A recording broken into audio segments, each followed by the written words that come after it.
All right, I'm starting the inspection here at the main shutoff. Everything's functioning on this guy, nothing leaks.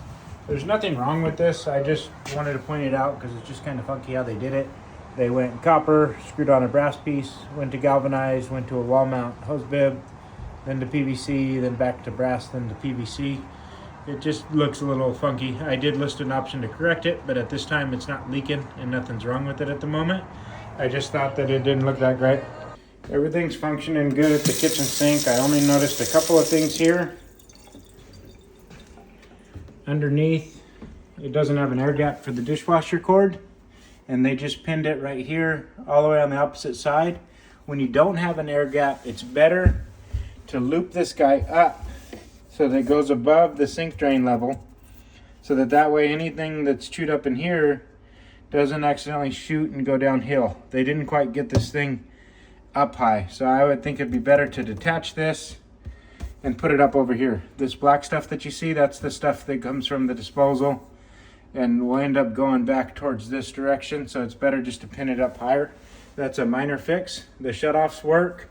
This plastic line's going to the ice maker, which I'll get to here in a second, but I did want to show something that was kind of funky with the faucet, because the faucet looks like it's brand new.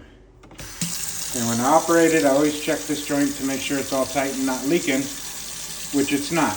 And you can move it either setting and it's fine. Then it has this little button here that stops the flow on the faucet.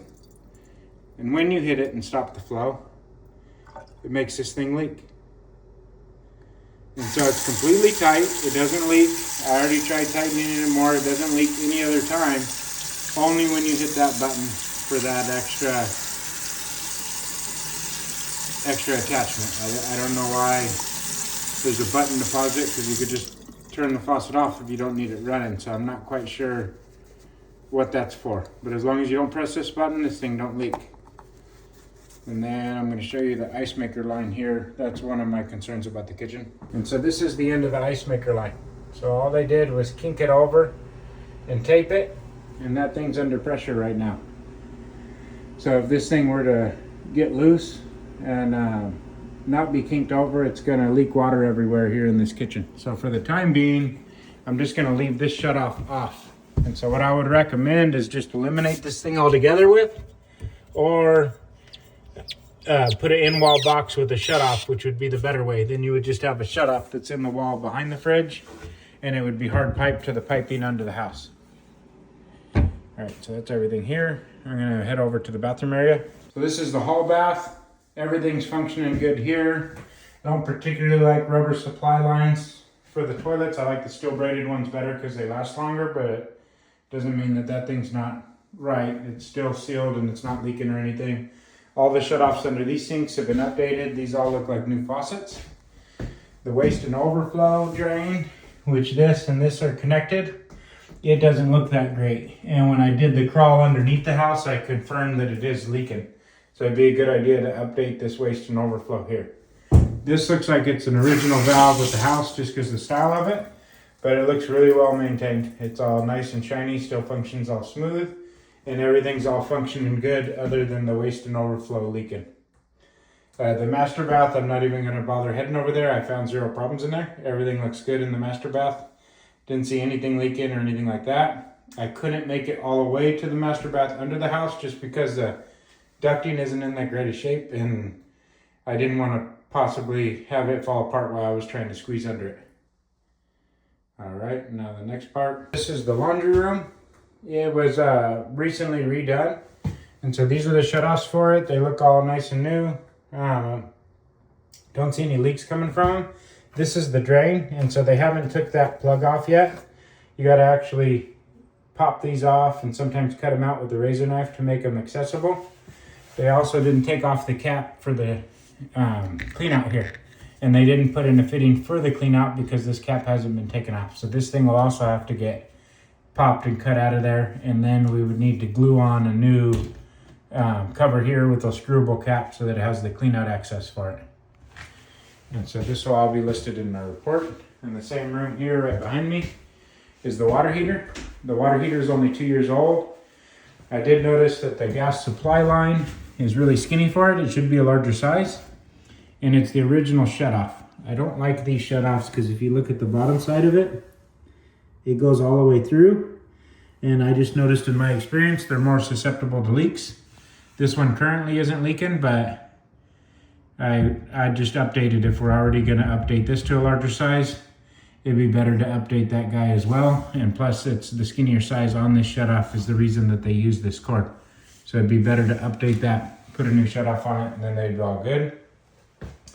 On the TMP line, this is supposed to be ran to outside. They just stubbed it down to the pan here. And so it'd be better to run it back to the wall, drill a hole through the floor so we could actually stub this thing down and then run it along and stub it to outside. So that way if this thing ever gets too hot, this guy opens up, pours out water. You don't want it doing that right inside the laundry room here. And then it's not bonded to the gas pipe like it should be. There should be a copper line like that running through to each one connecting them. And then this was kind of hard to tell if it's done right.